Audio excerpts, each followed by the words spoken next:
Anna, I got to ask you a question. It's a very important question. Let's play a game. Let's pretend that Jerome Powell and all his Fed cronies today, right? Jerome Powell is speaking today, comes out and says, "We have taken the challenge of inflation seriously. The last 3 months have been rough on inflation, and we are raising the Fed funds rate a quarter point effective immediately."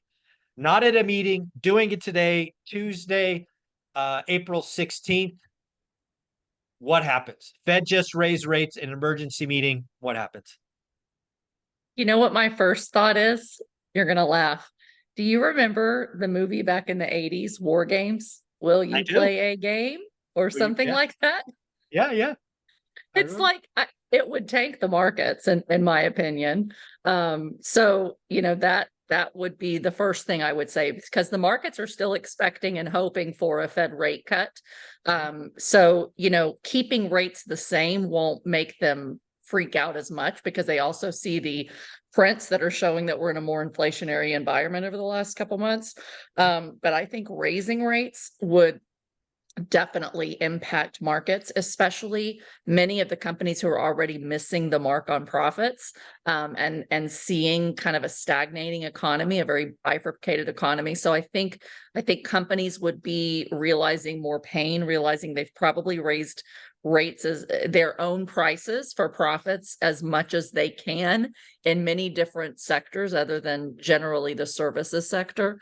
So I think that's the first thing that I would say is that I think markets and companies would their values would go down, but not only that, and this is for those that are already profit constrained. There are going to be some companies, Michael, that inflation is actually good for, and there are some of the top in the S&P have 10% profits over the last couple of years. So they've been pushing and continuing to get profits. So I think the markets will be somewhat bifurcated. But the other thing I think you're going to see is you're going to see more layoffs. Like that would be very quick because they're going to realize that as costs are going to be going up, as input costs go up, and as their debt service that many of them haven't quite yet finished having to roll over into new loans, as that debt service goes up, they're going to say, it's time. We need to start letting employees go. So that would be my first two big predictions. Yeah, when I think about it, and again, we're talking emergency meeting, nobody saw it coming, no telegraphing, just hey, Jerome Powell picks up the microphone and says, "Hey, congrats, rates are up 25 basis points right now." I think the stock market has a conniption, right? Yeah. I think crypto, I think all risk assets have a conniption. And we're talking, 5, 6, 7%, kind of a rush to the exit. I think that's frankly, I think that's an easy call anytime the market is shocked like that. Yeah, so the fool's gold of Bitcoin, as Peter Schiff likes to call it, will go down, but gold and silver will rally. Okay. Yeah. The other thing I think about, again, given our world, is interest rates. Again, we're talking emergency meeting, a shock, not telegraphed. They would go up, and I would argue they would go up by more than a quarter point. Because I think what would happen is the market would be, because right now the market is telegraphing with a Right. slight down, right? They're not talking up at all. But if the Right. Fed comes out, bangs it with an emergency, they're going to immediately start pricing in more hikes. That's how the market works. Right. And you could see mortgage rates. We're talking homeowners go to 8.5 or 9, right? It would be that much a shock of out of left field. Do you see that as possible as well? Absolutely. Yeah, because what a lot of people don't realize is that the mortgage rate is not a one for one to how much the Fed funds rate goes up or even the US Treasury, because it's that plus a spread, a risk premium. So I've talked a lot about on this show how I think more as like an institutional investor, even when I'm looking at, single family homes, because anytime we're investors, we're saying, okay, if I could park my money in a risk-free rate of return, which has always been that, 10-year treasury, I need to make more if I'm going to take more risk to invest in something else. And so those people that are holding mortgages, because most mortgages, you get them from a bank, but they're selling them on the secondary market as a mortgage-backed security, they need a risk premium that says, I'm taking risk that I'm buying a mortgage at a rate today that could even go higher in the future. And then I'm losing money compared to inflation, or not having that same risk premium anymore. So that's why your mortgage interest rate can go up higher than the Fed funds rate does. Oh, So yeah. I agree with you, because what we saw is that risk premium and that spread has been above the Treasury in general. 30-year fixed mortgages are not exactly tied to a 10-year Treasury, but the Treasuries in general between short-term and long-term. But that spread started coming down as everybody anticipated that rates were going to go down. And so if rates go back up, it's more uncertainty, and you're adding more than a quarter point to mortgages. So I agree with you completely there, Michael. Yeah, the spread, I think I looked at the numbers yesterday. The spread currently is at 268 basis points. For a long time, it was over 310. So there's 50 basis points in just spread expansion on top of the quarter point. So again, stock market down, mortgage rates pop immediately.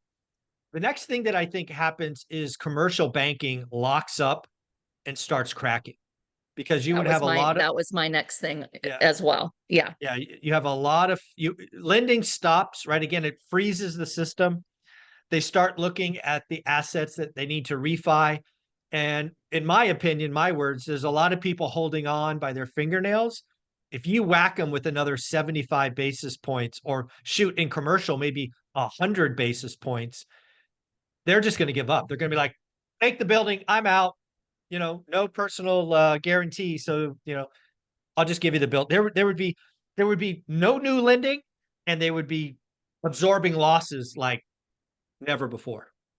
Yeah. And here's the thing, the commercial real estate, I mean, I agree with you at a high level. There's some nuanced differences. Maybe one of them is that it's already started, right? So usually you wait till you're in a recession before commercial lending starts to dry up, but we're already seeing significant credit tightening. A year ago, we had development deals that went from, being pre-approved at 5% to 9 to 11.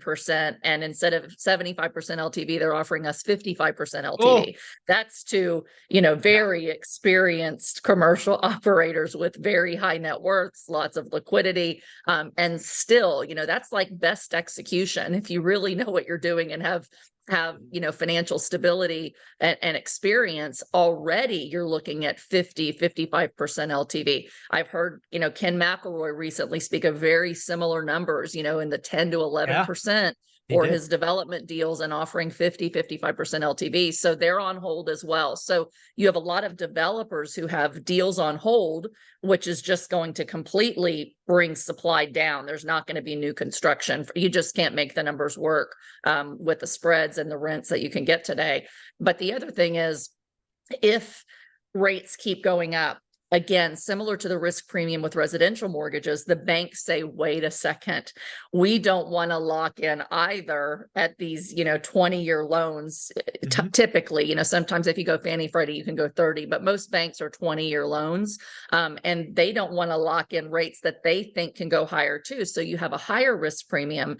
I think they raise their debt service coverage ratio, meaning that you've got to pay much, much less and have more net profit before you even make that mortgage payment. So I think they lower LTVs, they raise debt coverage payments, and maybe you can borrow at 50-55% even stable assets, if rates continue to go up.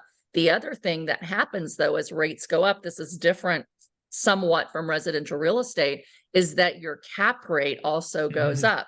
Meaning the value continues to go down. So we've already seen 30 to 40% haircuts off of values of commercial real estate across different asset classes of commercial. That starts to go, even worse. And I saw today, there was an article, I think it was on AG Globe, I'll have to go back and double check, but how cap rates for at least Class A had started to slightly improve to about 5%. Now, Class A stuff, Michael, before all of this started was, trading at 3 3/4, 4%. And now you're looking at, things have finally stabilized at about 5. I think you start to see that reverse again as well, because again, why would an institution park their money at 5 if the Treasury rate's going to go up over 5? And it's very close to that already. So it would not be good. It would be very difficult. And I'll just add this one last thing. It would cause more operators to default that are already operating on the mantra survive to 25. That's kind of the commercial mantra. If you could just survive to 25. First it was 24, then it was 25. But because those deals are going to default, it gets us closer and closer to a banking crisis. And Yeah. many will say, no, the banks aren't really that stretched, but I'm sorry to tell you that is just flat out not true. And Tom Honig, who used to be the president of the FDIC and was a Fed governor on the FOMC that sets rates for years, he came out last week and said he thinks we're at a 4 to 5 risk of banking crisis, that the banks are not as stable as the Fed and the Treasury tells us, and that if rates stay higher for longer, you're going to have lots of defaults of businesses and commercial real estate with these variable rate loans that are going to cause banks to, become insolvent and have to fail. That's just the reality. So it would be very bad, Michael. Yeah. So again, I think when I kind of play the dominoes out, stock market crashes immediately, same day, probably goes on for several days. Interest rates pop same day.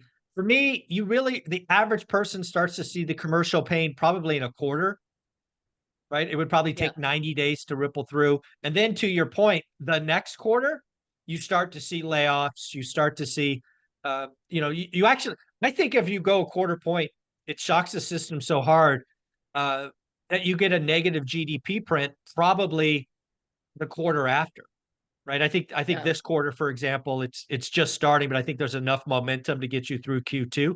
But Q3 would be a negative GDP print. And then, in my opinion, the Fed would be like, this is how wild it is to me. The Fed does this, all this calamity happens.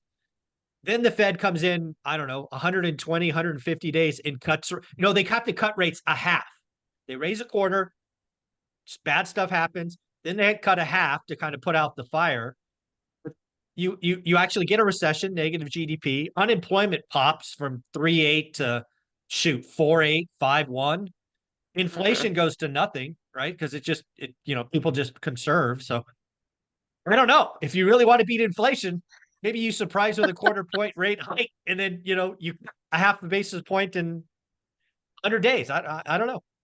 I can hear the comments now saying, we're being total doomers, but here's what pops in my mind. So, late last year, we said, okay, we think inflation's going to be, here for a while. The Fed's probably not going to cut, quite as quickly. And then we played a couple months ago, what if there are no rate cuts this year? And I think most people didn't think that was very likely. And I think I might have said 30% chance of that, right? But since then, I'm like, I think there's a 75% chance of that, because we've got such strong data, inflationary data, and somewhat positive GDP over the last couple of months. So what I've learned is that as soon as you're sure about something, something changes. Like, look what, and that doesn't even take into effect Iran attacking Israel this last week, and what that can do to oil prices. And we haven't seen, if Israel is going to react, if they're going to do something else, to show their strength. We just don't know. But the Middle East is definitely something that could cause inflation to go up, and have an energy shock. And what we learned in the 70s, it wasn't just, Paul Volcker raising interest rates. There was also oil shocks and threats of war. And we're in a very similar situation today. And so nothing is off the table to me. I think that inflation could get worse. I've been saying, I think inflation, and we did a video last week on inflation being a feature, not a bug. Like, we're in for a more inflationary decade. The only question to me is what happens in the interim? Do we have such a bad recession or banking crisis, even without an interest rate hike, that it causes the Fed to have to drastically cut despite inflation to save the system for a while? Or do they let certain things start to fall out and let it get more recessionary, hold rates stable?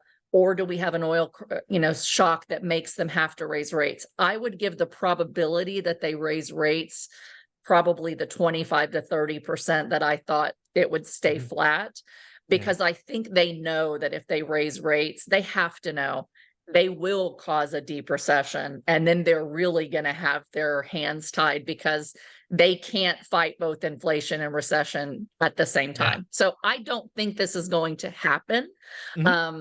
But we just don't know. There's so many external factors that could cause it to happen. So I think we have to keep an open mind as to where interest rates may go, and hedge accordingly, diversify a little bit so that if rates go up, you've got something that can, do well when the market crashes. So I did a post, I don't know if you saw it, Michael, yesterday or the day before.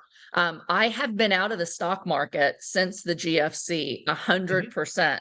Other than a couple of years ago, I started to, buy a few things, Amazon, Microsoft, BP, Oxy Oil. I bought a few things, but I have a very, very tiny amount of my net worth in the stock market. But I just last week and this week started to go into some defensive stocks, things like we've talked about. Hard assets, commodities, right? If we have an inflationary shock or a more inflationary decade for the long term, even if we have a recession in the short term, the things that tend to do well when equities crash are gold and silver and real estate. Maybe not commercial real estate because they're very interest rate sensitive, but residential real estate, healthcare stocks, military stocks, agricultural stocks, fertilizer, commodities. Commodities haven't done great over the last decade because equities have done so well. But those are the kind of things when I say you need a hedge for possibilities that we either have higher inflation for longer or we have a deep recession, things are going to do differently. So it's more important than now than ever, in my opinion, Michael, to diversify at least some of what you have and to buy hard assets, which is why I'm still buying real estate. There you go. We're going to talk about that in episode number 3 today. But before we get to number 2, how can they find you, Anna? Great. You can find me here every week on your show and on my playlist on your channel. Social media, Anna Kelly, REI Mom. And if you are looking for consulting or coaching, you can find me at AnnaKellyInvesting.com. Thank you so much.